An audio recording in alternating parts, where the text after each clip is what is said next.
નમસ્કાર, હું મનીષા ઢેસિયા. અમારી યુટ્યુબ ચેનલ ગુજરાત સમુદાયમાં આપનું સ્વાગત છે. ગુજરાતમાં મનરેગા યોજના હેઠળ જે કૌભાંડ થયા છે તેનાથી આપણે સૌ કોઈ વાકેફ છે. જે ભ્રષ્ટાચારની ગંધ આવી રહી છે અને દાહોદ ભરૂચ મનરેગા કૌભાંડ એટલા માટે એવું કહી શકાય કે આ કૌભાંડ તો માત્ર એક હિમશિલાનું ટપકું છે. જો ગુજરાતમાં ઊંડાણપૂર્વકની તપાસ કરવામાં આવે આ યોજના અંતર્ગત તો 1,000 કરોડથી આસપાસનું કૌભાંડ બહાર આવે તેવી શક્યતા વર્તાઈ રહી છે. મનરેગા કૌભાંડે ગુજરાત સરકારની પ્રતિષ્ઠા એટલી હદે ખરડી છે કે રાજ્યની મુલાકાતે આવેલા પ્રધાનમંત્રી નરેન્દ્ર મોદી કે જે રાજ્ય કક્ષાના કૃષિ પ્રધાન બચુ ખાબડથી અંતર જાળવી ને રાખ્યું એમણે, કારણ કે આ કૌભાંડમાં મંત્રીના પુત્રોએ લાખો કરોડો રૂપિયા સેરવી લીધા હોવાની ચર્ચા સામે આવી છે. જે વાત સામે આવી છે, દાહોદ ઉપરાંત ભરૂચ જિલ્લામાં મનરેગા કૌભાંડ આચરાયું છે અને વાસ્તવમાં બે જિલ્લામાં થયેલા કૌભાંડ ની વાત સામે આવે છે. આ તો માત્ર હિમશિલાના ટપકા સમાન છે એવું કહી શકાય, કારણ કે જો ગુજરાતભરમાં મનરેગાના કામોની તપાસ કરવામાં આવે તો મસમોટું રાજ્યવ્યાપી કૌભાંડ બહાર આવે તેવી સંભાવના છે.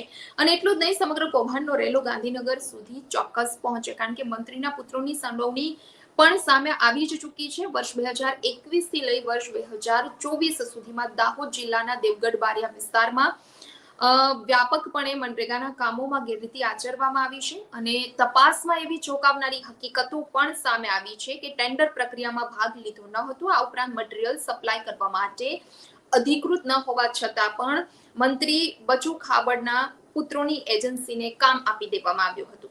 માત્ર મંત્રી પુત્રો જ નહીં, પણ ભ્રષ્ટ સરકારી અધિકારી અને કરાર આધારિત કર્મચારીઓના મેણા પીપળાને લીધે આ મનરેગા કૌભાંડ આચરાયું હોવાનું સામે આવ્યું. હવે આંખે ઉડી અને વળગે એવી વાત તો એ છે કે મનરેગાના કામો થયા તેની સ્થળ તપાસ કે પછી બિલની ચકાસણી જ કરવામાં નથી આવી. બિન અધિકૃત એજન્સીઓને 4 વર્ષમાં 6.15 કરોડ ચૂકવી દેવામાં આવ્યા હતા. સૌથી વધુ લાભ મંત્રી બચુ ખાબડના પુત્રોની એજન્સીને થયો છે. હવે કુવા ગામમાં માટી મેટલના રસ્તા, ચેકડેમ, આરસીસીના રોડના કામો માટે જે 337 કરોડ ચૂકવાયા હતા અને જ્યારે રેઢાણામાં 33 કામો માટે 318 લાખ ખોટી રીતે ચૂકવાઈ દેવાયા હતા. માફ કરશો, કુવા ગામમાં જે કામો થયા એમાં 337 લાખ ચૂકવાયા હોવાની વાત સામે આવી છે. તો એજન્સીઓને ખોટા બિલો મૂક્યા હતા અને જેની તપાસ કરી નાણાં ચૂકવવાના હતા, પરંતુ ભ્રષ્ટ અધિકારીઓએ પણ બોગસ સર્ટિફિકેટ બનાવી દીધા હોવાની વાત સામે આવી છે. એટલે મંત્રી ખાબડની રાજકીય વગના આધારે પુત્રની એજન્સીઓને કામ કર્યા વિના જ આટલા લાખો રૂપિયા ચૂકવાયા છે.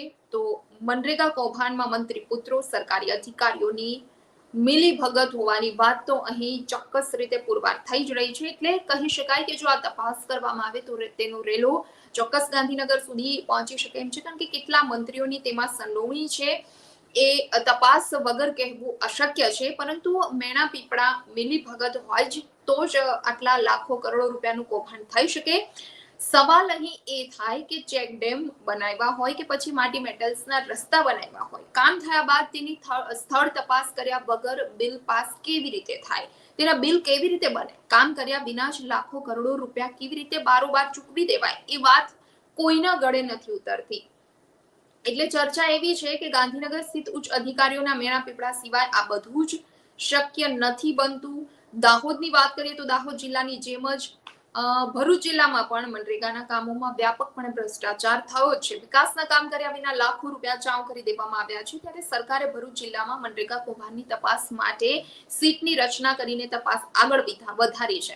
પણ મંત્રી બચુ ખાબડને બચાવવા સરકારે હજુ સુધી દાહોદ જિલ્લા મનરેગા કૌભાંડમાં સીટની રચના નથી કરી. એટલે અહીં પણ ક્યાંક સરકાર શંકાના ઘેરામાં છે, મંત્રીઓ અધિકારીઓ શંકાના ઘેરામાં છે કે શું મંત્રીના પુત્રને બચાવવા માટે સીટની રચના નથી કરવામાં આવતી. ચર્ચા એવી છે કે રાજકીય દબાણને લીધે તપાસ પર અસર પહોંચી રહી છે. એટલે ચોક્કસ ઊંડાણપૂર્વકની તપાસ આ મામલે નથી થવાની. અને જો થશે તો પણ જે નાની માછલીઓ છે એ જ પકડાશે, મોટા મગરમચ્છોને ઊની ચાવ પણ નહીં આવે. એટલે સમગ્ર કૌભાંડની જે રીતે તપાસ આગળ વધી રહી છે એ જોતા તો એવું લાગે છે કે નાની નાની માછલીઓ કદાચ પકડાશે, એને આગળ ધરી દેવામાં આવશે, એના નામોને આગળ ધરી દેવાશે, મોટા મગરમચ્છોને સુધી રેલો નહીં આવે. એટલે એવું કહી શકાય કે કરાર આધારિત જે પણ કર્મચારીઓ છે એના પર ગાજગરજ છે અને દોષનો ટોપલો ઢોળી દેવામાં આવશે. જે જવાબદાર ઉચ્ચ અધિકારીઓ છે તે ચોક્કસપણે છટકી જશે આ મામલે. દાહોદ ભરૂચના સ્થાનિક અધિકારીઓ વિરુદ્ધ કાર્યવાહી કરી દેખાડો કરાશે અને સમગ્ર પ્રકરણ પર હળવેથી ઠંડુ પાણી રેડી દેવાશે એવું લાગે છે, કારણ કે આ મુદ્દે ચર્ચાઓ ઘણી બધી થઈ રહી છે. ઘણા બધા પુરાવા પણ સામે આવ્યા છે. તો ભરૂચ જિલ્લામાં સીટની રચના કરવામાં આવી, દાહોદ જિલ્લામાં કેમ નહીં? સવાલ અહીં એ પણ થાય છે. અને બિન અધિકૃત એજન્સીઓને 4 વર્ષમાં 6 કરોડ ચૂકવાયા છે. મંત્રી ખાબડના પુત્રોને સૌથી વધુ લાભ અપાયો છે.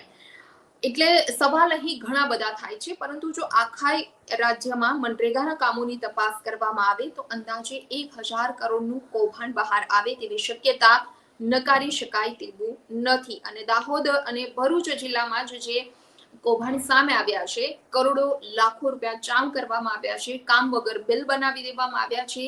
જે પણ કામો થયા છે તેની સ્થળ તપાસ નથી થઈ. અમુક જગ્યાએ એવા છે કે નબળી ગુણવત્તાના કામ થયા છે. અમુક જગ્યાએ તો એવું છે કે કામ થયું જ નથી, કામની શરૂઆત પણ નથી કરવામાં આવી અને ખોટા બિલ બનાવી દેવાયા છે. એટલે સવાલ અહીં ઘણા બધા થઈ રહ્યા છે. પરંતુ વાત તો માત્ર દાહોદ ભરૂચ જિલ્લાની સામે આવી છે એટલે, અને એ તો માત્ર હિમશિલાના ટપકા કહી શકાય. સમગ્ર ગુજરાતમાં જો મનરેગા હેઠળ મનરેગાના કામો હેઠળ તપાસ કરવામાં આવે તો મસમોટું રાજ્યવ્યાપી કૌભાંડ બહાર આવે તેવી શક્યતા છે. સમાચારમાં અત્યારે બસ આટલું જ. આવતીકાલે કોઈ નવા ટોપિક સાથે મળીશું. પરંતુ આજનો આ મુદ્દો આપને પસંદ આવ્યો હોય, આ વિડીયો આપને પસંદ આવ્યો હોય તો લાઈક એન્ડ શેર કરવાનું ભૂલશો નહીં અને ખાસ અમારી ચેનલ ગુજરાત સમુદાયને સબસ્ક્રાઇબ કરી લેશો. નમસ્કાર. વિડીયો પસંદ આવ્યો હોય તો લાઈક એન્ડ શેર કરવાનું ભૂલશો નહીં અને ખાસ અમારી ચેનલ ગુજરાત સમુદાયને સબસ્ક્રાઇબ કરી લેશો. આવતીકાલે કોઈ નવા ટોપિક પર ચર્ચા કરીશું.